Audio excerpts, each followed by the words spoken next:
Alright, Brainiacs, welcome to another edition of JTJU, where we all try to be just a little better at the game of Clash of Clans. Got another Clan War Tactics screencast up for you, this time focusing on GoWiPe Snipe at Town Hall 9.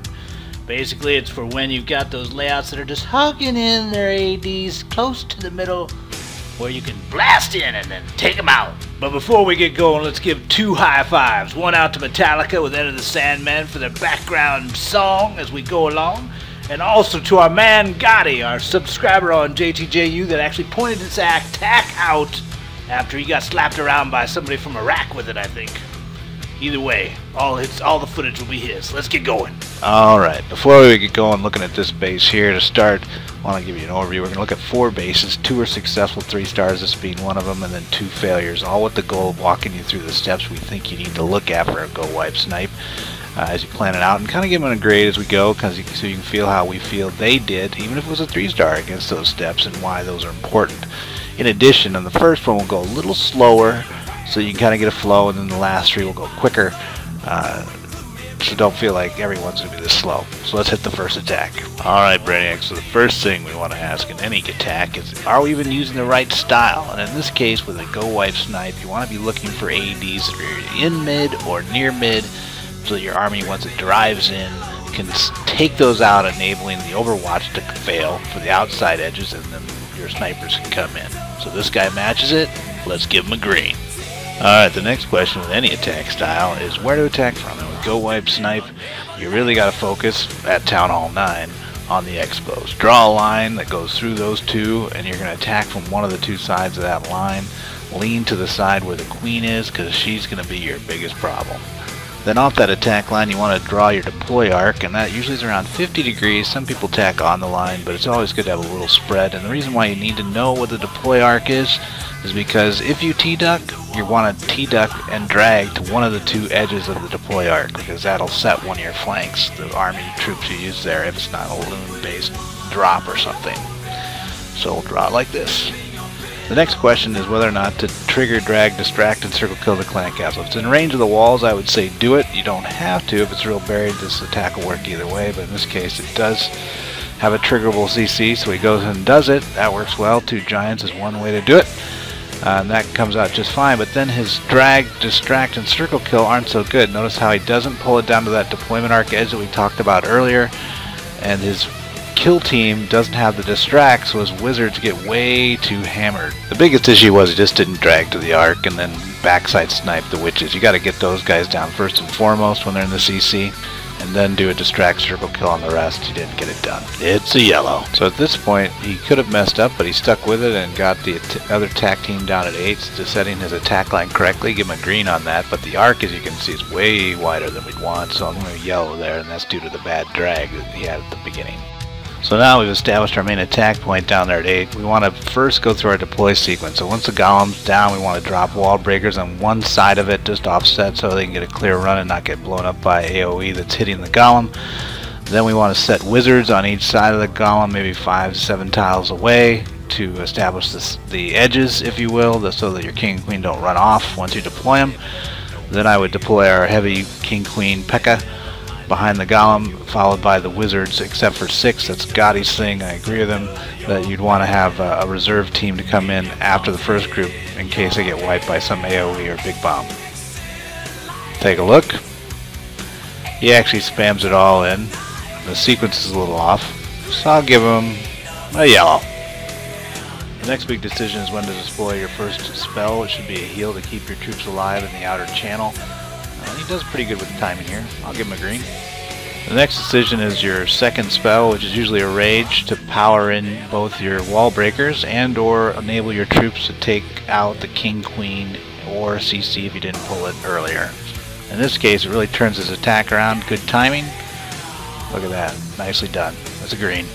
Now you're down to your last decisions. When to drop your remaining spells, focusing on keeping your guys in mid alive so that they can take down the AD overwatch, and as they do take those ADs down, you should be dropping your outside loons, 1 per air targeting defense. You could do hogs if it was mostly air-based defense outside, if it was flipped, but we'll focus on loons here. And then you can see the loons coupled with the remaining army from the mid rolls the base. Whew, that took a while. Alright, well the next 3 will be quicker because we won't pause, like I said. But you can see from that first attack how even when you make mistakes in this attack style, as long as you get the core parts right, you can get a 3-star. Let's go to the second attack. Okay, hurry up offense, right base? You bet. Look at all those ADs clustered around near mid. Attack line, now notice how the expos are so clustered in mid, you can really come from any direction, so that's good too. The deploy arc's pretty tight, about 30 degrees off 12 o'clock, so that's good.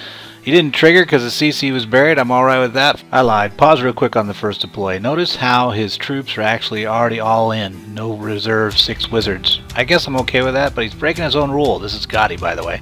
And also check out down at 9 o'clock. He started his early attack from 1 snipe that was out of range of Overwatch.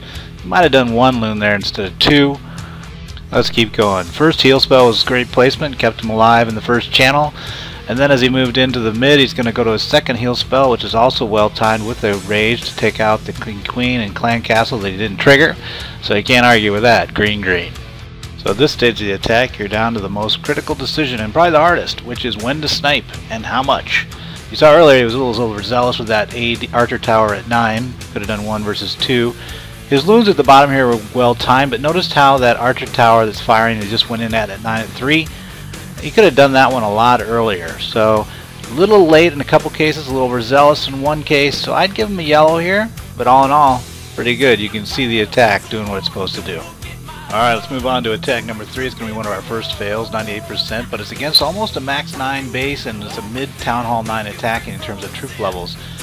So first off, right base, absolutely, ADs are all near mid. Attack line looks a little bit off, you know, drawing the straight line to say 230, but actually because the queen's offset a little bit, mine at like 1 wouldn't be bad, and then with the way the base laid out, 1230 is good, so I'm going to give it a green. Deployment arc, given the 1230 line, is pretty good. Green. T-Duct wise, I think you should have triggered the CC. It's definitely lurable, so I'm going to give him yellow there. First deploy looks solid. First the wizards on the cuts, then the Pekkas, then the king and queen.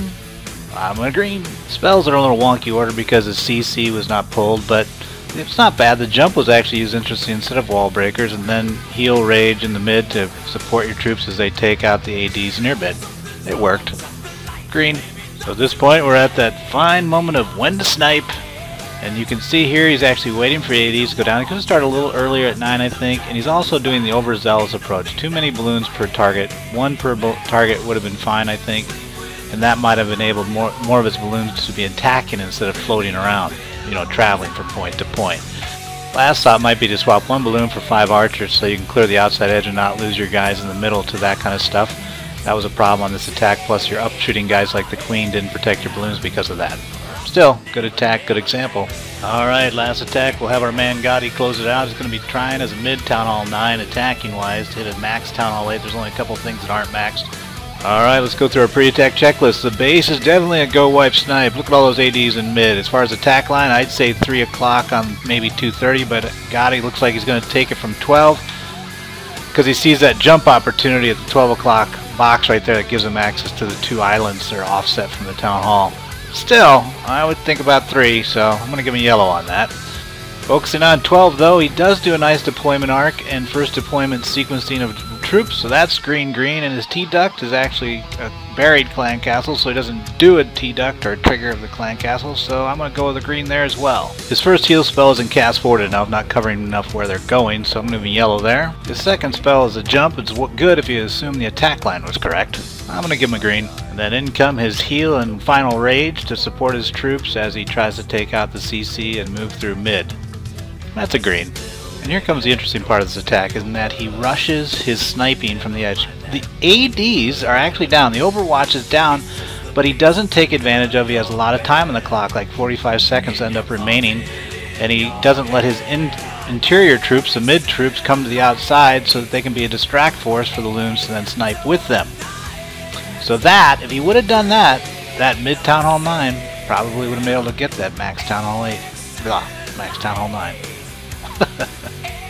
Alright, so that about wraps it up for GoWiPe Snipe. But before I leave, let's take a look at the mix. I mean, at the core, you'll always see 2 Golems, 18 Wizards, 2 Pekkas, and 8 Loons in any army. And then if you're going to T-Duct on the CC, you need to then add to that the group that'll take care of the clan castle when you pull it out. And then lastly, the remaining slots are up to the base layout. You can figure out how to use it. Maybe it's a little more loons, maybe it's more wizards, maybe another Pekka. It's up to you and how the base sets up. Spell wise, you're consistently seeing heal for the first channel of the walls, and then the rage heal in the mid. The spell usage between the first channel and the mid is either jump or rage, depends on how the base works.